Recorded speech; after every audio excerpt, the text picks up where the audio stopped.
Okay, so this is a short video. I'm going to be making a video of how I printed the Louis Armstrong image. It's a negative that a friend of mine, Robert Cameron, shot in 1941. I inherited his films when he passed away in 2009.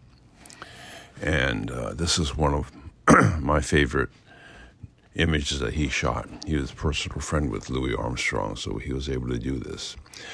I print everything with glass, so the film is always kept flat.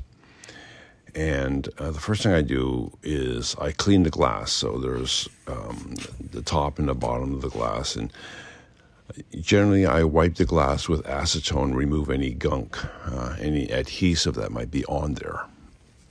And then I'll use glass cleaner afterwards. You can catch the overhead light to see if there's any specks on the glass. That helps a lot in determining anything you want to remove before you make the print. Now there's 6 surfaces plus the mask. So you've got 2 pieces of glass, you got the film, and you've got at least 1 sheet of mask, an auxiliary sheet of film attached to the original neg to modify the density range of that original neg. So inevitably there's going to be some dust on the print. So retouching prints is a good part of what I do. That's a given.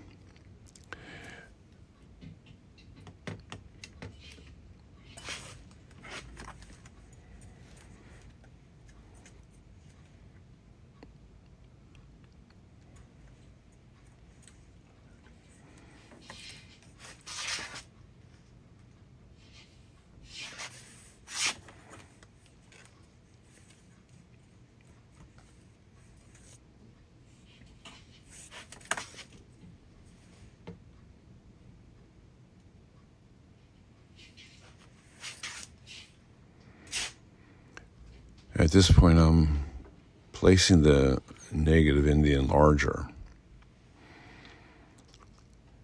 and adjusting the image. I'm making an 11 by 14 print, so I'll need to adjust the blades on the easel so that I can get the size and the cropping I want on that sheet of paper.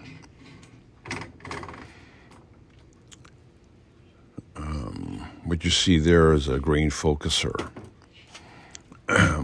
which allows you to look at the very structure of the film itself so that you can focus on the grain in the negative to get the sharpest image.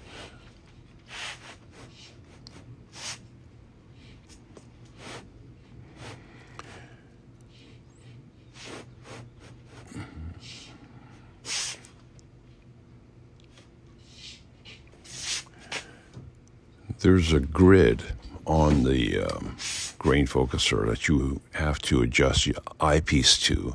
You turn the eyepiece until that grid is sharp.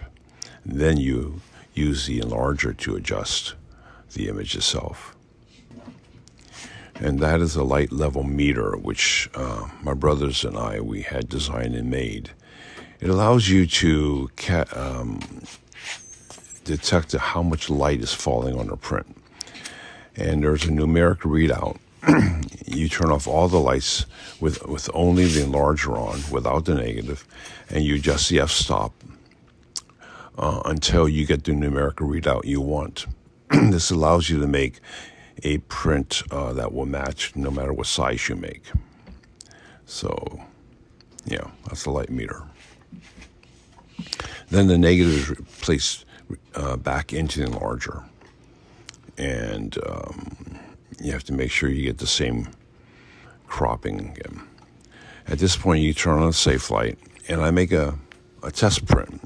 Now, I make a small print on resin-coated paper that pleases me, and I take that data and I translate it to whatever paper I'm going to be enlarging to, which is, in this case, a fiber-based Agfa Portriga paper.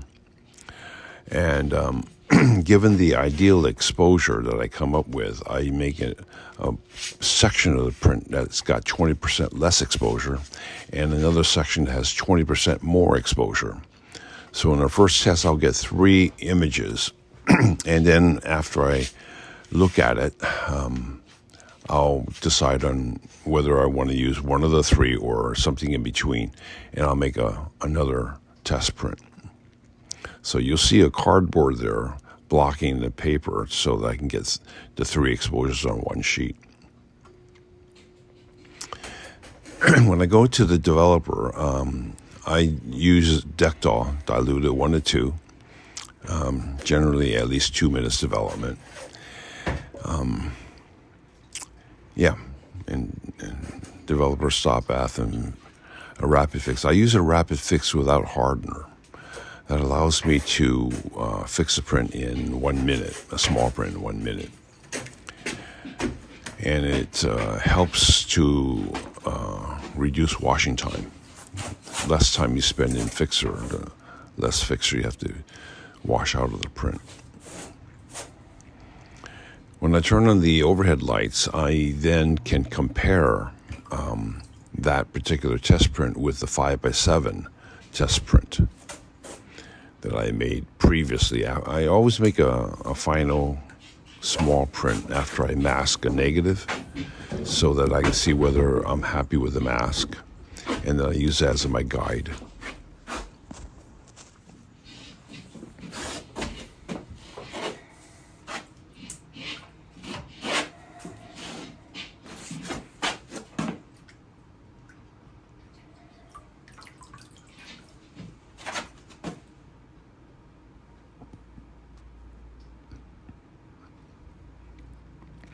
Now, generally, I'll make 2 identical test prints, or I'll make 1 large one and cut it in half.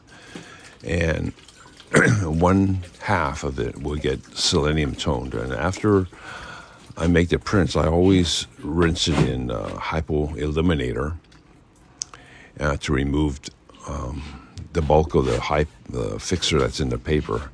And then I'll go into the selenium toner. At this point, I'm toning the print. I generally tone for about 2 minutes, and then I'll rinse it again before I dry it. Now, there's a certain amount of dry down, which means that after the print is dry, it looks different than when it was wet. So we make our final adjustments after the print has been dried. So I use the microwave for that. And I can dry a print pretty quickly that way. Otherwise, when I make final prints, I hang them up, and it takes at least 12 hours to dry since they're fiber-based prints. So here I'm putting it in a microwave.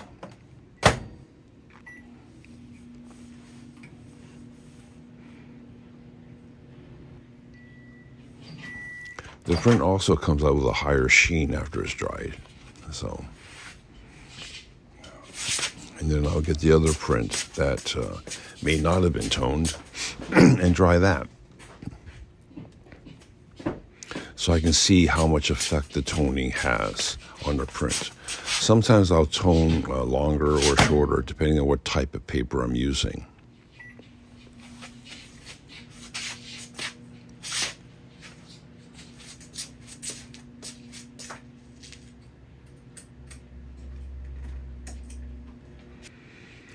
So here it is under daylight bulbs. I use a mixture of tungsten and daylight bulbs overhead to evaluate the prints. The bottom print there is the one that's been toned. You can see it's a little bit more brown, which is what selenium toner will do for warm toned papers. And then I go to the densitometer here to measure the black area of the print. And you can see how black the Portriga Rapid gets, the Portriga paper. This paper is about 30 years old. It was discontinued by AGFA long ago. So you're getting a 2.26 black on the print that was not toned. The print that was toned, you're getting 2.44. So you're getting about 2 stops more black. And that's it. That's a 10-minute example of making a print. So thanks for watching, okay? Now here's a comparison between before and after. The top print is the original negative without a mask. And you can see there's hardly any detail in the handkerchief, and Louis Armstrong's head is merging with the background, his suit's merging with the background. With the mask in place, now you begin to see the detail in the handkerchief and all the separation that occurs. That's what film masking is doing for this particular image, and that's what I was trying to teach. Okay?